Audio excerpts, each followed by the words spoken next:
So my name is Cliff Willmeng. I live in Lafayette, where I'm a registered nurse out there at the Kaiser place. And my family and I moved to Colorado in 2009.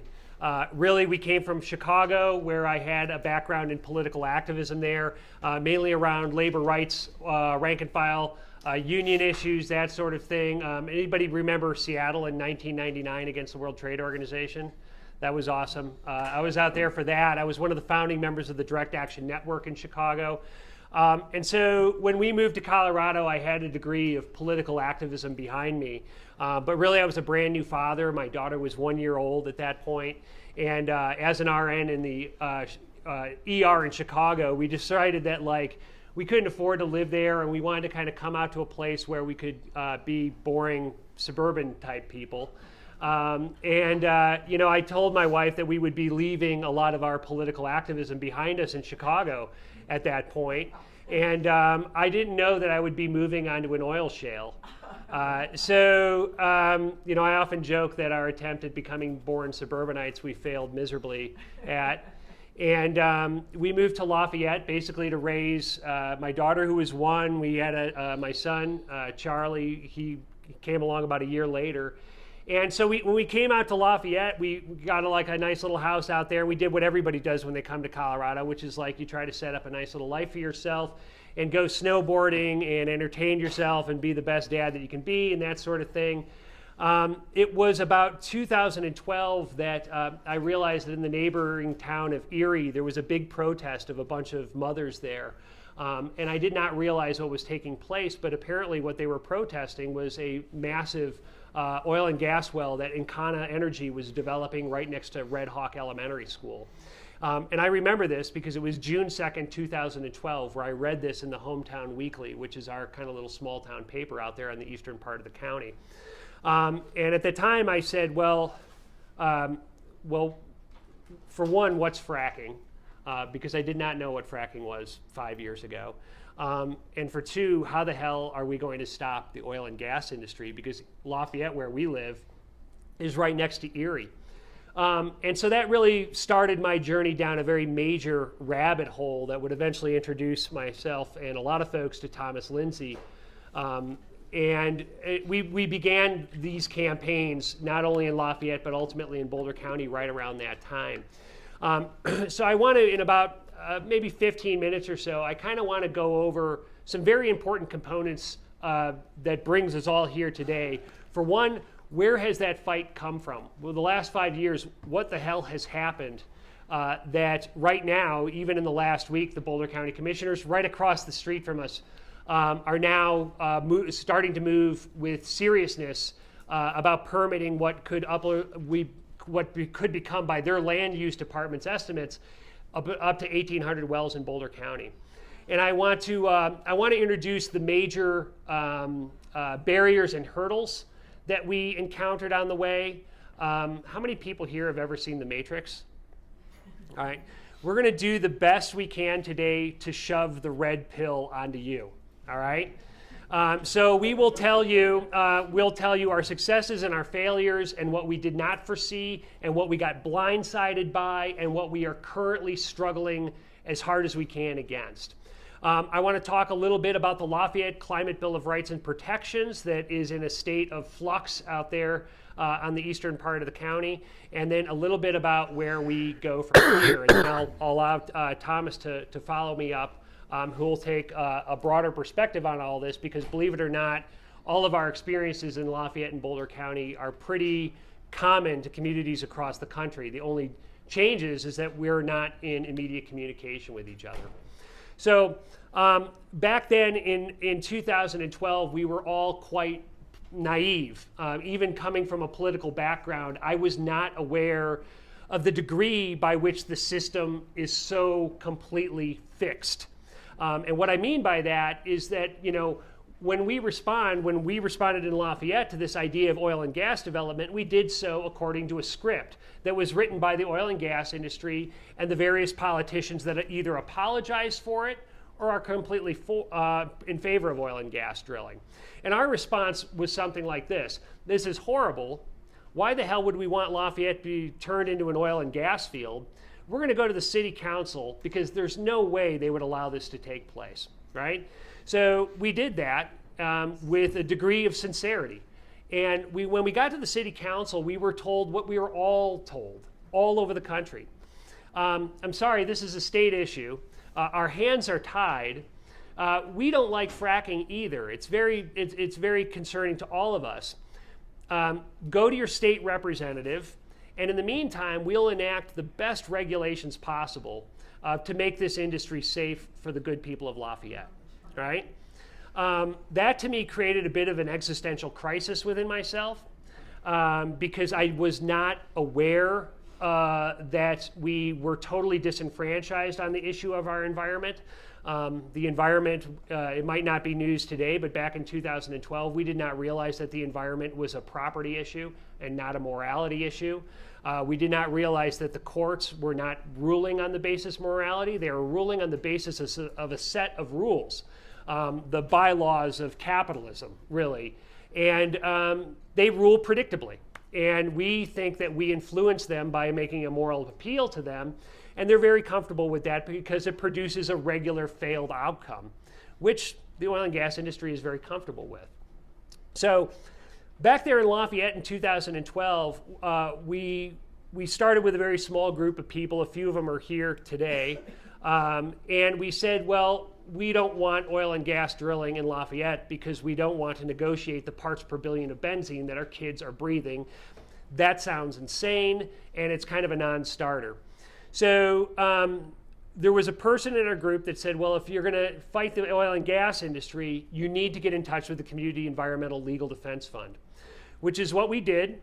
And the folks at CELDEF, which is the acronym of it, spoke to us very clearly. And what they did is they helped deconstruct the system for us. Because when we were working under this impression that the system is actually listening to us, we were doing our activism in a reality over here that was totally separate from the objective reality by which the system operates. The system is very comfortable with you being over here. It tells you to go over there. And we were told to go to the city council. We even went to Mike Foote, the very progressive Democratic representative. And you know what Mike Foote told us? Mike Foote told us that nothing passes the Colorado legislature that oil and gas does not want passed, right? And we were told that oil and gas should be cooperated with and collaborated with, and that we could get a better set of instructions from the oil and gas industry. And what we concluded was that's kind of like negotiating terms of surrender, right? And so we determined that that was, again, a non-starter. And so we constructed, with the help of CELDEF, the Community Bill of Rights out there in 2013, which was, to this day, the most audacious and comprehensive ban on fossil fuel development in Colorado history, without a doubt. It's 3 pages long. It has an entire section of rights, including our right to clean air, clean water, our right to local self-government. And so we banned fracking on the basis of that. We also banned all the construction of new oil and gas infrastructure, pipelines, all of that kind of stuff. We banned the disposal of industrial waste, the injection wells that are causing all the earthquakes. So we did all of that. When we entered into that process, we ran up against a political layer of people that argued that this was too radical, all right? That going after the system itself, that going after or negating the rules of the system that said that you can't ban fracking was too radical.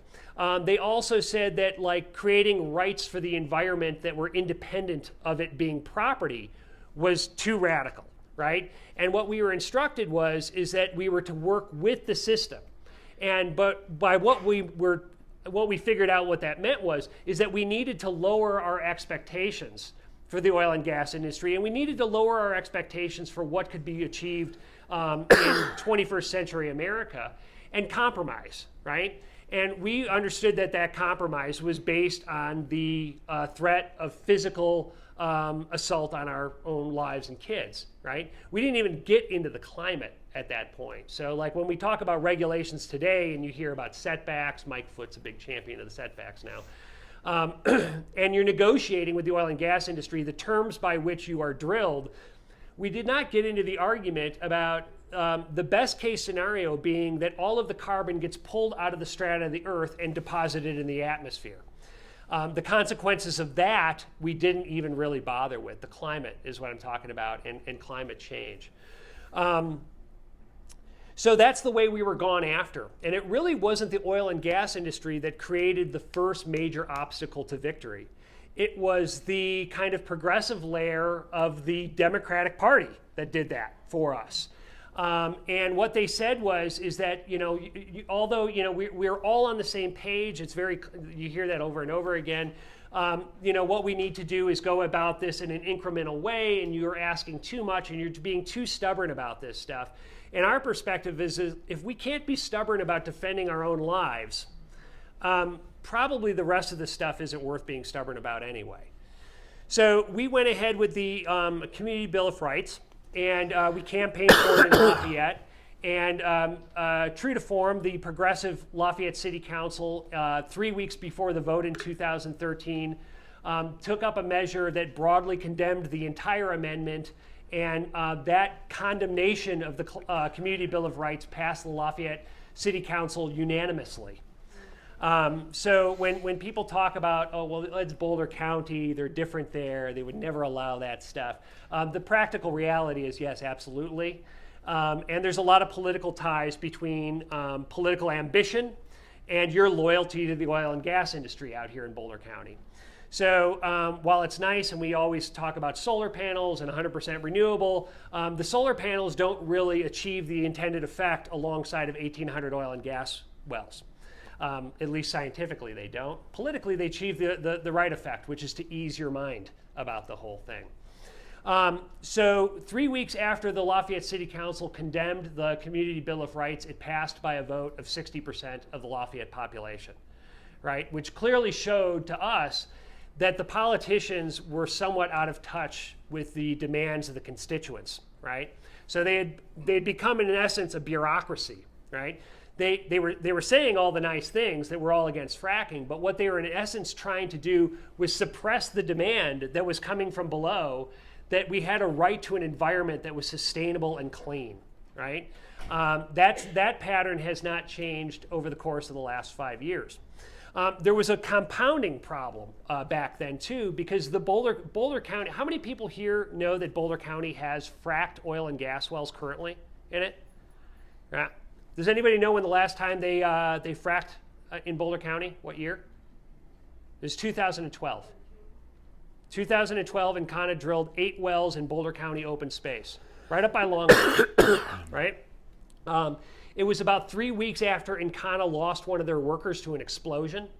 And in between time, one of their representatives, Wendy Weidenbach, actually said, she went on record and she said, Boulder County will be drilled with the same degree of responsibility and safety as we've always drilled. Yes, true story. So not only were we fighting this effort in Lafayette, but we understood that there was, that there was a much bigger fight brewing in Boulder County.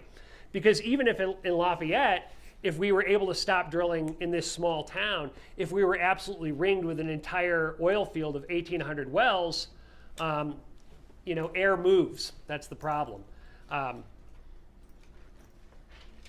So we said, we're going to have to go into Boulder County and we're going to have to cause a problem, because it seems like the Boulder County commissioners are telling us a few things. Their hands are tied. We should go to our state representative, and in the meantime, we should be negotiating the best regulations that the state can permit, which again, we felt was a non-starter. So when we came down to Boulder County, what we encountered at that time was a group of people that was working to instill the best regulations that the state would permit. And of course, the oil and gas industry would have to sign off on those, otherwise we would get sued, just the way we all do. And our position was, again, that's a non-starter. We were unable to negotiate with the political layer of folks that didn't want to hear anything other than that Boulder County could be safely regulated. And so we created the first direct action in Boulder County history around oil and gas development. And what we did is we shut down the county commissioners meeting with a mic check, which was made very popular by the Occupy movement a bit earlier. But basically, we took over the county commissioners meeting. We had chants and all this sort of thing. The county commissioners responded by pounding the gavel violently on the podium and telling us to be quiet. We wouldn't be quiet, at which point all of the Boulder County commissioners left the county commission, and a bunch of kids went and assumed their chairs up at the front of the county commission. And so after holding the meeting space for about 20 minutes, I eventually called for a vote on banning fracking altogether in Boulder County, and lo and behold, it passed like unanimously. And so that was the only vote that we've been allowed in Boulder County on what we would actually like. Does anybody here want fracking to come to Boulder County? If any undercover officers, this is the time to acknowledge yourself. So that changed the entire political climate. We were attacked with a whole lot of anger because what we had effectively done is we disrupted the relationship between the people that wanted clean, safe fracking from the commissioners, because the commissioners now had to turn to those people and say, you've clearly lost the steering wheel here. There's a new group of people that is a lot less compliant than you are, and this represents a problem. The Boulder County commissioners went on, they passed their regulations, they tried to, they at one point even voted unanimously to end the moratorium in Boulder County and to start accepting more permits for oil and gas development, at which point we had a mass community meeting right down the street at the Unity Church that was attended by 300 people, where we started to put together campaigns for recall and for direct action and civil disobedience.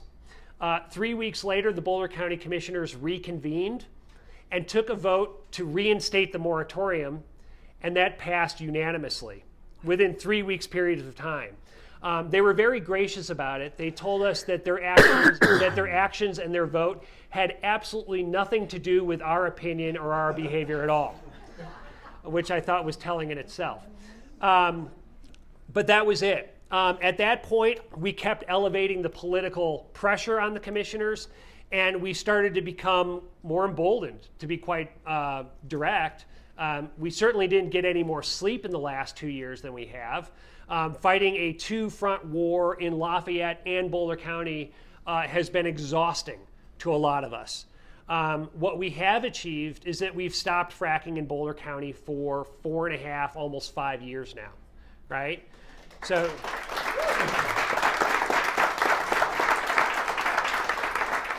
So what we've illustrated, which is what you're told you could never actually achieve, being defiant, is that we have stopped the most powerful industry in one of its greatest shale plays in the country, which probably equates to some hundreds of millions of dollars of lost profit. In the process, we have saved billions of dollars from becoming permanently polluted in Boulder County. When we came down to Boulder County and did all of those actions, it produced a degree of political tension within the county that exists today. And if you were at the Boulder County, how many people were at the Boulder County Commissioners meeting this last week, right? And fracking is going to be made safe again, isn't that right? So I looked at their new regulations, and they have like little words on the overhead that they really emphasize cooperation and scrutiny and other words. Lots of nice sounding words that were totally superficial in any meeting, at least from an environmental standpoint. And so that's where they are right now. I don't know if anybody has ever seen this, but this is interesting. This will give you a perspective of why we have come so far, at least in terms of the apologizing for the fracking industry. How many people ever read this? This is called Horizons 360, which is an oil and gas publication, right? And featured within this oil and gas publication, which is a kind of a compendium of voices from the environmental community and politicians and the oil and gas industry. It's an oil and gas publication. This particular piece called Collaborating for a New Energy Future. How many people have ever read that? Does anybody know who wrote it? Elise Jones. Oh, yeah. So Elise Jones wrote this piece in 2011. And her perspective at that point, she was executive director of, she was regional director of League of Conservation Voters, and the executive director of the Colorado Environmental Coalition. It's interesting, isn't it? So way back a long time ago, when none of us knew what the hell was going on, the industry and trusted environmental groups, as well as politicians from both sides of the aisle, got together and they knew that fracking was coming into Colorado and to Boulder County, and they developed a very sophisticated public relations campaign around it because they knew that turning Boulder County into an oil field would be seen as offensive to some people, crazy people like you. And so what they did was they put together a public relations campaign that basically said that oil and gas is a new bridge fuel to a fossil fuel-free world, right? Check it out. It's all, you can read all this stuff. And what they did was they enlisted people like Elise Jones to serve as the mouthpiece for the industry to make people feel that fracking could be done in a responsible way. I don't believe that fracking can be done in a responsible way, and I think that the science kind of backs that, as well as our daily experience of it, at least here in Colorado. The problem that has occurred now is that this is the script that we have been given. The script that we have been given is that we're going to go to our elected officials, we're going to state our moral case. They are going to hear us because they're nice people. They are going to craft regulations that take our concerns into mind. And they are going to create a way that Boulder County can be drilled to smithereens and spare at least our peace of mind, right? Right now, Boulder County ranks as an F in air quality, at least according to the American Lung Association. I don't think I really need to go over all the harms of oil and gas activity for you folks. But as a registered nurse, I know that even the Denver Post admits that that there have been 750,000 cases of childhood asthma directly linked to oil and gas development as of today, right? We get this in the clinics all times. People are having trouble breathing because the air is the worst in the country, among the worst in the country. You'd have to travel to find worse air than in Boulder County right now. And the commissioners are busy trying to end the moratorium. So I'm going to move kind of fast here for the next few minutes because I wanted to give a very good foundation to how we've all been so totally screwed.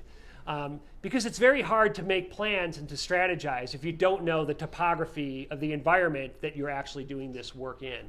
So when people say, well, we're going to go to the county commissioners and they're going to do us right, or people say, they'd never let fracking in Boulder County. Fracking has already taken place in Boulder County.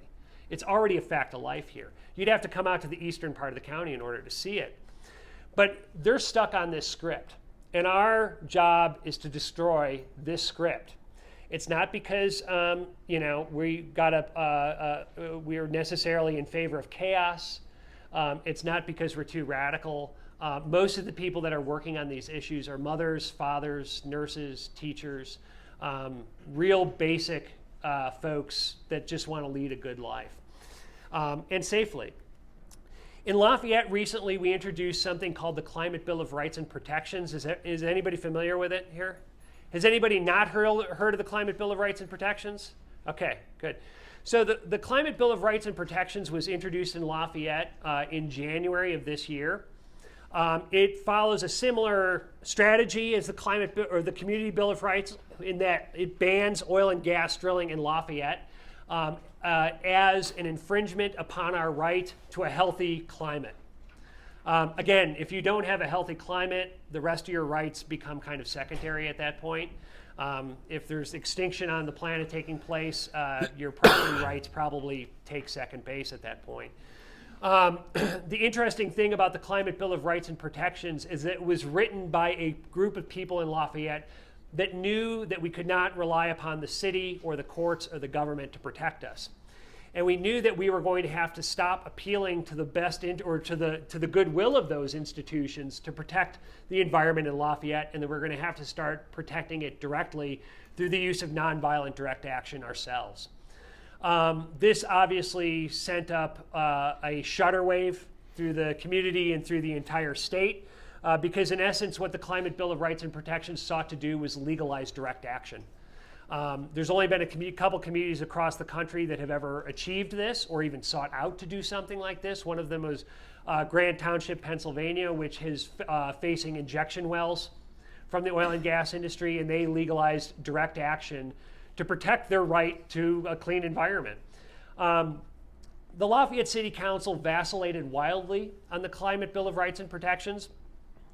We never really felt that it would pass for sure, but what we wanted to do was start to create a narrative by which we could start to help people break out of the box of expected and reliable and predictable activism, right? Since December, I think we've had, 5 or 6 direct action trainings out there in the eastern part of the county to teach people in the strategic use of direct action, civil disobedience, how it's been used within the context of larger campaigns for communities to gain power throughout history. I can safely say that we cannot put on direct action trainings fast enough. All of them fill up. I've never seen anything like it in my life. When I survey the people that are at the direct action trainings and I say, how many people here have ever been to a direct action training? It's usually about 20% of the crowd. We've trained 2 Lafayette City councilors in direct action now. One of them is my mom. I don't know if you guys know that. We've trained physicians. One woman actually went up in front of the city council and she said, when everybody's calling us a radical, I just want to let you know I'm not a radical. I teach kindergarten, right?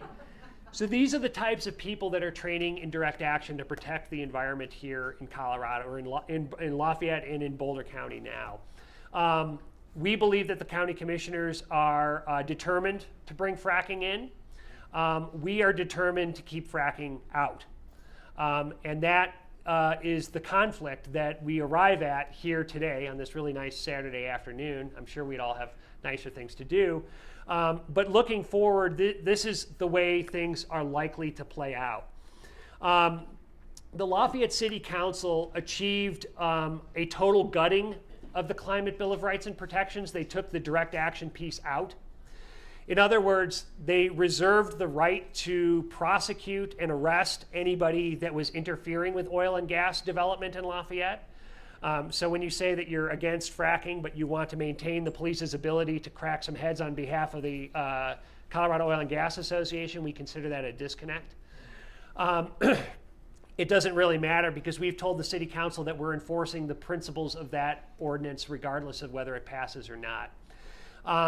We don't know for sure, but we are in communication and we are talking right now about creating a new ballot initiative in Lafayette that would be the same way that we passed the Community Bill of Rights in 2016, except for it would be around the Climate Bill of Rights and Protections, and the aim would be to legalize direct action to keep the fossil fuel industry out of Lafayette because we know the courts are not going to do that. There's another problem, of course, here in Boulder County where we are looking down the barrel of these 1,800 wells again. We have submitted a Boulder County Climate Bill of Rights and Protections to the commissioners. They paid it minor lip service in the last couple weeks. We do not believe they will either seriously consider it, let alone vote on it publicly. And so we are now in the position that a lot of civil rights movements in the course of history have found themselves in. The system has failed us entirely. And we do not see any reason to cooperate with our own destruction anymore. And that's just the fact of the matter. So we are continuing with direct action trainings. We may, again, start new ballot initiatives that are far more audacious, not more humble, that's the wrong direction, that are more audacious, that talk about the legitimate and objective preservation of this environment in Boulder County for generations to come. I want to say that we've been joined by Spirit Horse Nation, which is led by Lakota Sioux, Doug Goodfeather, who is in the back here.